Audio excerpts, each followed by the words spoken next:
Chers amis cinéphiles et tous les autres aussi, bonjour. Pour ce troisième numéro de J'ai pas vu mais j'en parle quand même, nous allons aborder 3 films très différents, mais qui ont pourtant en commun une certaine monstruosité. Pour ceux qui nous rejoignent, le principe est simple. Chaque semaine sortent des films, je fais une sélection, et je vous dis pourquoi ces œuvres méritent votre attention. On y va ? Le film a gagné le Lion d'Or, la plus grosse récompense du Festival de Venise, et récemment le Golden Globe du meilleur film de comédie. Ça commence à sentir la consécration pour Yorgos Lanthimos. En 15 ans, il a réussi à se faire une place à part, avec un cinéma du domaine de l'étrange. Quand tu vas voir un de ses films, tu peux pas te dire que tu vas voir un film normal. Il y aura toujours une part de bizarrerie pouvant relever de l'ordre du malaise. Donc je suis loin de connaître son œuvre entière, mais entre The Lobster et La Favorite, je savais à peu près dans quoi je m'embarquais. Car contrairement à tous les films dont j'ai pu vous parler sur ce nouveau format de vidéo, j'ai vu ce film. Une petite avant-première du 1er janvier, rien de tel pour commencer l'année. Pauvre créature est à l'origine un roman de Alasdair Gray, paru en 1992. Nous y suivons le personnage de Bella, une jeune femme ramenée à la vie par un docteur en méthode plus que discutable, qui va devoir refaire l'apprentissage de la vie et la découverte du monde. Bella est ici incarnée par Emma Stone, que Lanthimos retrouve après La Favorite. Et elle nous livre une performance des plus folles, qui a également été récompensée par un Golden Globe. Mais ça, vous le saviez déjà si vous avez suivi la dernière vidéo. Vous ne le saviez pas, mais abonnez-vous. Merci. Le personnage de Bella est le moteur du film. Tout passe par la découverte de son corps, du monde, des conventions sociales qu'elle décide de suivre ou non. Son détachement au monde bourgeois dans lequel elle évolue nous permet de mieux prendre du recul sur notre société. Tous les dysfonctionnements admis ou ignorés qui sont plus ou moins incarnés par les différents hommes qu'elle va rencontrer dans son histoire. Le premier étant God. C'est comme ça que Bella appelle le docteur Godwin Baxter, celui qui lui a donné la vie. Dieu, le créateur, la plus grande autorité, donc la religion ou l'emprise patriarcale. Ce rôle de God nous est offert par le génial Willem Dafoe, complètement méconnaissable et qui ressemble plus à un Kirk Douglas qui aurait eu un accident. Vous voyez par vous-même. Ensuite, l'enseignement, par le personnage de Max McCandless, pétri de bonnes intentions, mais ennuyeux et vite dépassé, rôle tenu par Rami Youssef, que je viens de découvrir et qui s'en sort plutôt bien. Le couple, la passion, la folie, offert par Duncan Weatherbourne, un aristocrate à la langue bien pendue, extraverti, et tenu de bout en bout et dans tous ses travers par Mark Ruffalo, qui nous rappelle qu'il n'a pas fait que le MCU et qu'il est avant tout un grand acteur. L'ensemble de la distribution se donne corps et âme dans le projet, et n'a pas peur d'aller loin, d'égratigner leur image, afin de servir le film. Et c'est ce genre de dévotion qui me fait plaisir quand je vais au cinéma. Le titre anglais est Poor Things, et selon moi le Things renvoie à la chose, l'objet, l'instrument, donc inexorablement à Bella. Pas considérée comme humaine, mais plus comme un objet curieux, scientifique. Le film va nous montrer comment Bella va passer de ce statut d'objet à une personne vivante. Le film est de prime abord déstabilisant, voire repoussant. Il utilise des artifices qui détonnent et sort le spectateur de sa zone de confort. Rien qu'au début, nous passons d'une séquence très esthétique en couleur à un noir et blanc en mouvement de caméra très inhabituel, accompagné d'une musique qui sonnerait presque désaccordée. Jugez par vous-même. Tout bouscule dans la mise en scène. L'image, le rythme, le son, la musique, les décors. Un décor très fantaisiste, fait de courbes ou de lignes. Tout ça fluctue en raison des chapitres dans lesquels Bella se trouve. On a l'impression de sortir d'un rêve surréaliste. Il y a une picturalité dans ce film qui rendrait jaloux plus d'un artiste. De plus, Lanthimos est un adepte de la courte focale, et qui a pour particularité de déformer les perspectives. Ici, ce choix de prise de vue contribue au malaise, et à la vision déformée de Bella sur le monde. L'effet fisheye, utilisé de temps à autre, permet de renvoyer au personnage de Bella, au début du film enfermé, comme un poisson dans un bocal. C'est assez littéral finalement. C'est un film sur la quête de vie et l'émancipation, mais avec les curseurs montés au maximum.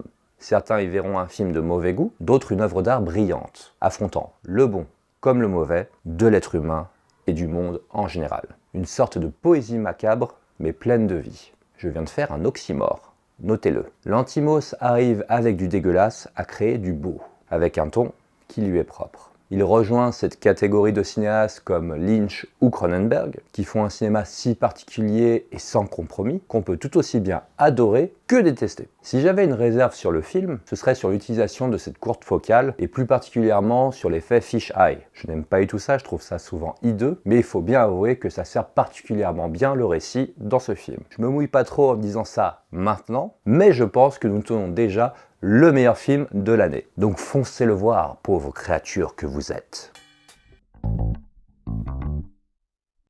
J'ai été assez titillé par la bande-annonce du film, et l'intrigue m'a l'air d'avoir ce qu'il faut de pesant et de dérangeant. Donc je me dois de vous en parler aujourd'hui. Il s'agit du 3e long métrage de Pascal Plante, un jeune réalisateur québécois de 35 ans. Nous allons suivre Kéliane et Clémentine, 2 jeunes femmes qui suivent de très près le procès d'un homme accusé de plusieurs meurtres, mais surtout d'avoir filmé ces mises à mort pour les diffuser en live dans des salons privés et payants, appelés des chambres rouges. Au fil du procès, Kéliane semble de plus en plus tentée d'accéder à une de ces chambres. Le sujet des snuff movies a déjà été abordé dans plusieurs films. Je pense à Vidéodrome de David Cronenberg ou à 8 mm de Joel Schumacher avec Nicolas Cage. Dans Chambre Rouge, il semble y avoir une fascination de ces 2 femmes pour ce tueur en série. Des groupies, comme le dit un membre de la famille des victimes. On semble poser ici de nombreux questionnements moraux. Qu'est-ce qui fascine donc autant chez les tueurs en série? Quel impact ça a sur la famille des victimes? Y aurait-il eu ces meurtres s'il n'y avait pas une audience? Le darknet, la justice? Reste à savoir quelle sera l'approche du film.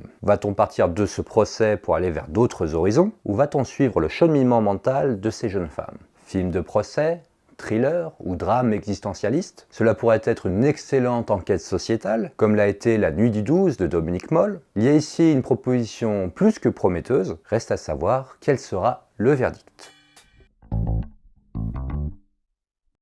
Le film est officiellement sorti le 7 décembre dernier pour une exploitation de seulement 2 jours. La volonté était de faire des séances événements. Mais fort d'un certain succès, le distributeur Piece of Magic Entertainment a décidé de ressortir le film en salle le 17 janvier pour 2 semaines seulement. Stratégiquement, c'est malin. On crée un engouement avec les excellents retours du film, une frustration de l'avoir raté sur ces 2 jours, puis on le ressort 1 mois plus tard pour une durée plus longue. C'est casse-gueule à mon avis, mais c'est intéressant. La saga Godzilla, c'est quand même un sacré morceau, et je suis loin d'être un expert, donc je vais essayer d'en parler très sommairement. Le tout premier date de 1954 et a été réalisé par Ishiro Honda au Japon. L'énorme lézard destructeur a été la star de nombreux films, presque 40 au total, et il a connu différentes ères. C'est-à-dire des périodes où l'empereur du Japon n'était pas le même. J'imagine que la politique exercée par ces différents empereurs ont influencé les récits de ces différents films. Ce n'est pas rare dans le fantastique, et peut-être même plus dans la science-fiction, qu'on s'imprègne d'un climat politique et social pour les transfigurer dans un film. Le premier Godzilla a été réalisé quelques années après Hiroshima et Nagasaki, et la peur de la destruction prend ici la forme d'un monstre géant. La saga fait partie du genre du Kaiju Eiga, mettant en scène